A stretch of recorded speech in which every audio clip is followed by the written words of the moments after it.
Hello everyone, welcome back to G chemistry. Myself Gaurav Sharma. और इस video में discuss करने वाला हूँ केवीएस पीजीटी का पार्ट सेकंड। इससे पहले मैंने एक वीडियो अपलोड कर दिया है, अगर आपने वो वीडियो अब तक नहीं देखा तो वीडियो को जाके आप देख सकते हैं। तो चलिए नेक्स्ट हम स्टार्ट कर लेते हैं। फिर से कुछ क्वेश्चन मैंने इसमें सोल्व करा दिए थे, कुछ क्वेश्चन आपके रहते हैं। तो नेक्स्ट क्वेश्चन आपके एग्जाम में पूछा गया था कि यहाँ पे आपको एक कंपाउंड दे दिया गया था और यहाँ पे इस पोजिशन पे आपका एम लगा था और साथ में बी आर लगा था, ठीक है। और यहाँ पे आपका एक डबल बॉन्ड था और इसकी रिएक्शन कराई जा रही थी NaOMe के साथ। NaOMe के साथ इसकी रिएक्शन कराई जा रही थी और हमसे पूछ रहा था कि पॉसिबल प्रोडक्ट क्या बन सकते हैं, ठीक है। पॉजिटिव हो गया, इसके ऊपर नेगेटिव हो गया, this is nucleophile. OMe is the nucleophile. हमसे पूछा जा रहा था कि इसके जो पॉसिबल प्रोडक्ट हो सकते हैं वो क्या क्या हो सकते हैं। तो देखिए आपके पॉसिबल प्रोडक्ट क्या क्या हो सकते हैं। हो सकता है जो आपका न्यूक्लियोफाइल है वो डायरेक्ट कहाँ पे अटैक करे, जहाँ पे बी आर लगा है उसी पोजीशन पे जाके अटैक कर दे और यहाँ से क्या होगा, बी आर हट जाएगा और बी आर की जगह पे क्या लग जाएगा, आपका ओ एम ई ग्रुप आके लग जाएगा, ठीक है। तो पहला प्रोडक्ट आपका ये पॉसिबल है कि ओ एम ई उसी पोजीशन पे आके लग जाए जहाँ पे आपका बी आर लगा था, ठीक है।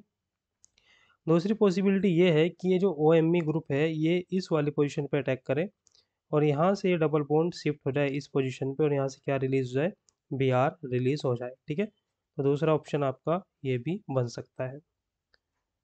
तो यहाँ पे आपका हो जाएगा एम ई, यहाँ पे आ जाएगा आपका डबल बॉन्ड और यहाँ पे आपका लग जाएगा ओ एम ई, ठीक है, इस तरह से।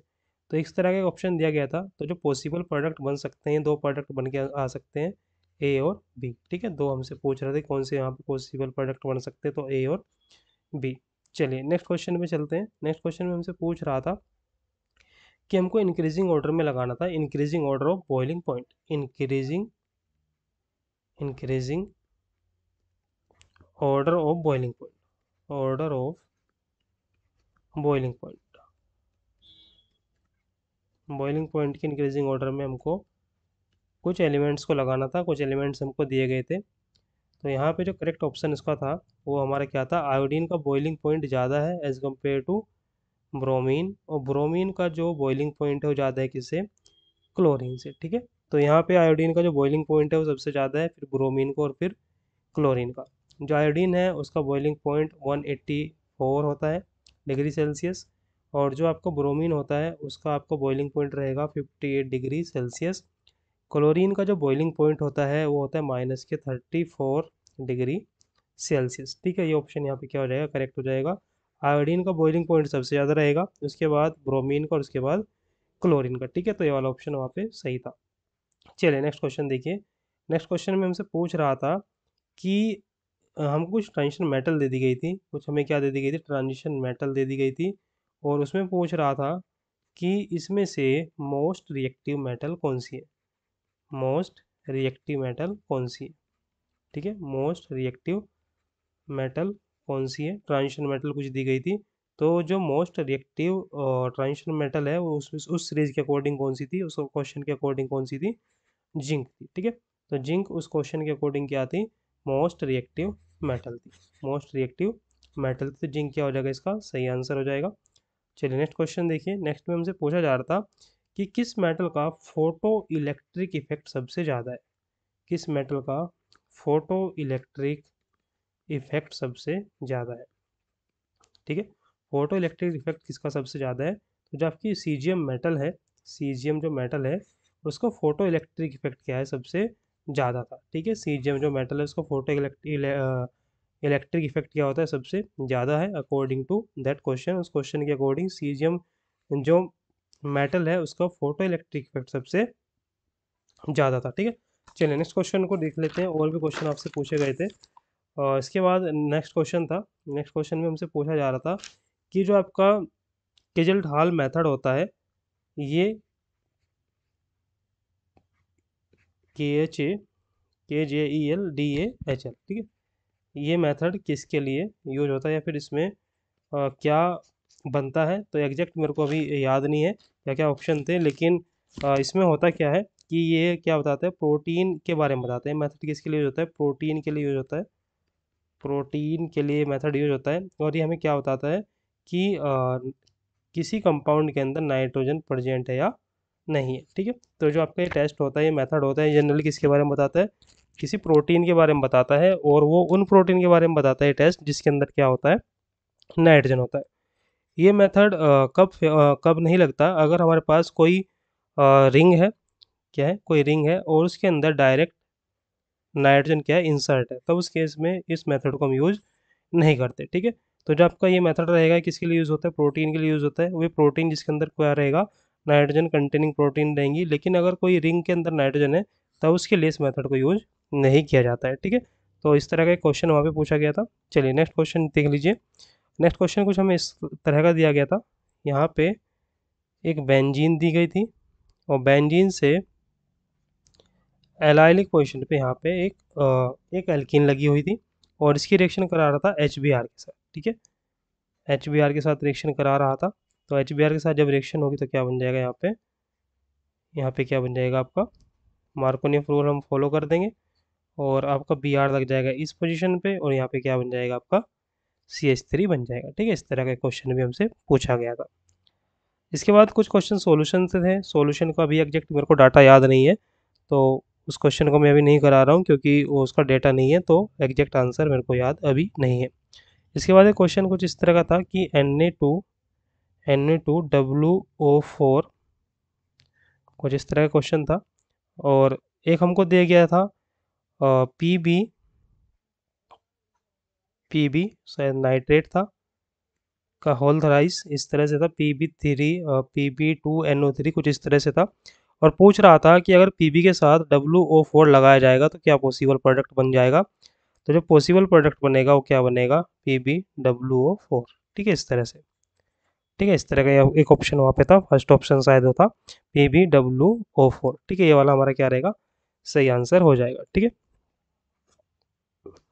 चलिए नेक्स्ट देख लेते हैं। यहाँ पे शायद 3 था, Pb3NO3। चलिए नेक्स्ट क्वेश्चन देखिए। नेक्स्ट हमसे पूछा जा रहा था इनमें से कौन स्टेट फंक्शन नहीं है, इनमें से कौन स्टेट फंक्शन नहीं है, हमसे पूछ रहा था इनमें से कौन स्टेट फंक्शन नहीं है। हमको वहाँ पे दिया गया था एंथैल्पी दिया हुआ था, एंथैल्पी हमसे पूछा गया था कि ये स्टेट फंक्शन है कि नहीं है। एंथैल्पी के बाद दूसरा ऑप्शन हमको हीट दिया गया था, हीट। ठीक है, और इसके बाद एंट्रोपी था, एंथैल्पी, एंट्रोपी, और शायद गिब्स फ्री एनर्जी था। तो जो जो आपका हीट होता है, हीट और वर्क, जो हीट और वर्क होते हैं, हीट और वर्क यहाँ पे क्या होते हैं, पाथ फंक्शन होते हैं, यहाँ पे क्या होते हैं, पाथ फंक्शन। ठीक है, इनको छोड़कर जो सभी हैं वो क्या होते हैं आपके स्टेट फंक्शन। तो उनसे पूछ रहा था इनमें से कौन स्टेट फंक्शन नहीं है। तो जो हीट आपकी रहेगी वो क्या रहेगी, स्टेट फंक्शन ना होकर के क्या रहेगी, पाथ फंक्शन रहेगी। तो ऑप्शन क्या आ जाएगा, हीट। ठीक है, चलिए नेक्स्ट क्वेश्चन देखिए। नेक्स्ट क्वेश्चन में हमसे पूछ रहा था कि इस तरह का था कोई एनिलीन हमको दिया गया था, कंप्लीट करनी थी रिएक्शन, एनिलीन था। एनिलीन की रिएक्शन करा रहा था NaNO2 और HCl के साथ, Na2 और HCl के साथ। और इसमें क्या होता है, पहले स्टेप में क्या होता है कि यहाँ पे ये ऑक्सीडाइज हो जाता है और एक क्या बनाता है, N2 पॉजिटिव और Cl नेगेटिव। ठीक है, तो इस तरह से डाइजोनियम सोल्ट बन जाता है। अब बाद में उसने क्या किया, इसमें H3PO2 डाला होता है, H3PO2। तो H3PO2 क्या काम करता है, ये N2Cl को हटाने का काम करता है। तो ओवरऑल हमारा जो प्रोडक्ट बन के आएगा वो क्या आ जाएगा, बेंजीन। ठीक है, तो बेंजीन बन के आ जाएगा। जो H3PO2 होता है क्या करता है, इस ग्रुप को हटाने का काम करता है। तो हमारा आंसर क्या आ जाएगा, बेंजीन। ठीक है, तो इसका क्या आ जाएगा, बेंजीन। चलिए नेक्स्ट क्वेश्चन देखिए। इसके बाद हमसे पूछा जा रहा था, कुछ क्वेश्चन थे जो किससे रिलेटेड थे, हीट ऑफ फॉर्मेशन या फिर हीट ऑफ कंबशन से रिलेटेड थे। तो उसका एग्जैक्ट डाटा भी मेरे को याद नहीं है। तो चलिए नेक्स्ट क्वेश्चन देखिए। हमसे पूछ रहा था निकल का इलेक्ट्रॉनिक कॉन्फ़िगरेशन क्या था, निकल का इलेक्ट्रॉनिक कॉन्फ़िगरेशन हमसे पूछा गया था। तो निकल का क्या आ जाएगा, आर्गन आ जाएगा और फिर 4s2 और 3d8। ठीक है, इस तरह से। तो निकल का इलेक्ट्रॉनिक कॉन्फ़िगरेशन पूछ लिया गया था। निकल का इलेक्ट्रॉनिक कॉन्फ़िगरेशन क्या आ जाएगा, AR AR AR4s2 और क्या 3d8। तो ये हमारा क्या आ जाएगा, निकल का इलेक्ट्रॉनिक कॉन्फ़िगरेशन आ जाएगा। ठीक है, निकल का इलेक्ट्रॉनिक कॉन्फ़िगरेशन ये हो जाएगा। इससे अगला क्वेश्चन हमसे पूछा जा रहा था कि इनमें से वो इलेक्ट्रॉनिक कॉन्फ़िगरेशन कौन सी है जो हुंड रूल को फॉलो नहीं करती है। ठीक है, हमें 4 ऑप्शन दिए गए थे, इनमें से कौन है जो हुंड रूल को फॉलो नहीं करता है। तो एक ऑप्शन हमको दे दिया गया था जिसमें पहले सिंगल इलेक्ट्रॉन पेयर नहीं कराए गए थे, और सॉरी, पहले पहले सिंगल इलेक्ट्रॉन नहीं भरे गए थे, और सीधा क्या करा दी गई थी, पेयरिंग करा दी गई थी। ठीक है, तो इस तरह का एक ऑप्शन वहाँ पे था, वो हमारा बिल्कुल करेक्ट आंसर है। होता क्या है इस रूल में कि पहले हमें सभी ऑर्बिटल में एक सिंगल इलेक्ट्रॉन फिल करना होता है, उसके बाद पेयरिंग स्टार्ट होती है। ठीक है, उसके बाद क्या होती है, पेयरिंग स्टार्ट होती है। पहले सिंगल इलेक्ट्रॉन हमें भरना होता है, उसके बाद पेयरिंग स्टार्ट होती है। लेकिन इसमें क्या है कि पहले इसमें सिंगल इलेक्ट्रॉन भरा नहीं गया है, और यहाँ पे पहले क्या करा दी गई है, पेयरिंग करा दी गई है।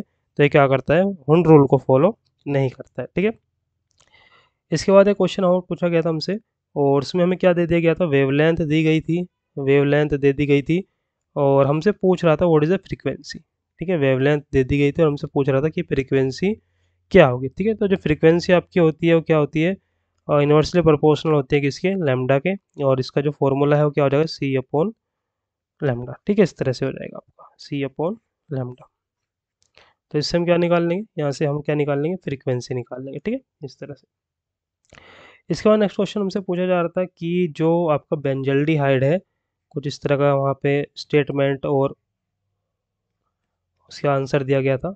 कुछ ये दिया गया था कि बेंजल्डिहाइड टोलिन्स रिएजेंट को, टोलिन रिएजेंट से ऑक्सीडाइज नहीं होती। ठीक है, कुछ इस तरह का क्वेश्चन था। तो टोलिन क्या करता है, इसको ऑक्सीडाइज कर देता है। ठीक है, एक और हमसे क्वेश्चन पूछा गया था कि एक सेकेंड ऑर्डर की रिएक्शन है, सेकेंड ऑर्डर रिएक्शन है, और उसमें पूछ रहा था कि रेट कांस्टेंट की यूनिट क्या आएगी। ठीक है, रेट कांस्टेंट की यूनिट क्या आएगी। ठीक है, इस तरह से पूछ रहा था। तो ये हमारा फॉर्मूला होता है एल अपॉन एम, और N minus one second inverse. ठीक है, सेकेंड ऑर्डर बोल रहा था, एल अपॉन एम 2 - 1 और सेकेंड इनवर्स, इस तरह से हो जाएगा। इसके बाद क्या आएगा यहाँ पे, देख लेते हैं इसको, एल मोल इनवर्स और सेकेंड इनवर्स। ठीक है, ये इसकी यूनिट जाएगी, लेकिन उसने क्या किया था, लेटर को डेसीमीटर में चेंज किया हुआ था, डेसीमीटर क्यूब मोल इनवर्स और सेकेंड इनवर्स। ठीक है, इस तरह के ये आपके क्वेश्चन थे। तो मैंने ये 2 पार्ट आपके बना के दिए हैं, इससे पहले वीडियो भी आप जाके देख सकते हैं, उस वीडियो में मैंने बहुत सारे क्वेश्चन सोल्व कराए हैं। तो ये कुछ क्वेश्चन थे जो मेरे को याद थे। अगर आपको कोई और क्वेश्चन याद आ रहे हैं तो प्लीज़ कमेंट सेक्शन में उन क्वेश्चन के बारे में बताइए, उसका सोल्यूशन भी हम देखेंगे। और अगर हम बात करें ओवरऑल पेपर की, तो पेपर मैंने आपको बताया पेपर कैसा था, ईजी से, पेपर ईजी से कैसा था, मॉडरेट टाइप का था, है ना, ईजी से मॉडरेट टाइप का था। लेकिन ये पेपर बहुत ही लेंथी टाइप का था, और इसमें जो कैलकुलेटिव पार्ट था वो बहुत ही ज़्यादा दे दिया गया था। ठीक है, कैलकुलेटिव पार्ट बहुत ज़्यादा था, क्योंकि पॉइंट्स में कैलकुलेशन करनी पड़ रही थी, तो उसमें हमें टाइम ज़्यादा लगा। ठीक है, टाइम कंज्यूमिंग बहुत ज़्यादा पेपर था। तो ओवरऑल अगर हम बात करें, पेपर था तो ईजी से मॉडरेट, लेकिन लेंथी था, और टाइम इसमें क्या मिला, थोड़ा कम मिला है, मतलब कैलकुलेशन में टाइम ज़्यादा लग गया है। तो मेरे को लगता है कि यहाँ पे जो कट ऑफ रहनी चाहिए इस एग्ज़ाम की, अगर मैं कट ऑफ की बात करूँ, तो जो मेरा आइडिया है, अगर इस कट ऑफ को मैं देखूँ, अगर आइडिया हम देखें, तो यहाँ पे अगर जनरल की बात करें, जनरल की अगर बात की जाए, तो जनरल की जो कट ऑफ रह सकती है वो 110 से लेकर 120 मार्क तक रह सकती है, 110 से लेकर 120 मार्क तक रह सकती है। और अगर मैं ओबीसी और ईडब्ल्यूएस की बात करूँ, ईडब्ल्यूएस की बात करूँ, तो ये कट ऑफ आपकी रह सकती है 100 से लेकर 110 तक। ठीक है, इस तरह से ओबीसी की और ईडब्ल्यूएस की कट ऑफ रह सकती है। और एससी एसटी की जो कट ऑफ आपकी हो सकती है, वो हो सकती है आपकी 80 से 90 के बीच में। ठीक है, 80 से 90 के बीच में, ये मेरी प्रेडिक्शन है, इसमें कुछ चेंज हो सकता है, लेकिन मेरे को लगता है कि जनरली जो कट ऑफ रहेगी 110 से लेकर 120 मार्क तक रहेगी। ओबीसी ईडब्ल्यूएस की कट ऑफ रहेगी आपकी 100 से लेकर 110 मार्क तक, और एससी एसटी की जो कट ऑफ रहेगी वो 80 से लेकर 90 मार्क तक रह सकती है। तो ये ओवरऑल हमारा जो पेपर था उसके बारे में मैंने डिस्कस किया है, और मैं आशा करता हूँ कि आप सभी का पेपर अच्छा हुआ होगा और आप सभी को केवीएस में जॉब मिले। तो अगर आप पहली बार चैनल पे आए हैं तो चैनल को ज़रूर सब्सक्राइब कर लीजिए, ताकि मेरे को मोटिवेशन मिलता रहे। So thanks for watching, good luck.